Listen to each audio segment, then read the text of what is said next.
दरम्यान ठाकरे गटाचा कोणताही आक्षेप नियमाला धरून नाही। पेडणेकरांच्या आरोपांवर माधुरी मिसाळ यांनी हे स्पष्टीकरण दिलंय।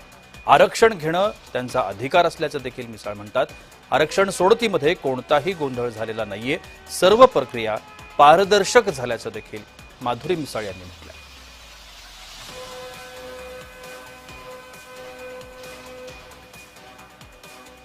एसटीचं जेव्हा आरक्षण काढलं, आपण एसटीचं एक आरक्षण काढलेलं आहे आणि ते कल्याण डोंबिवली हे मिळालेलं आहे।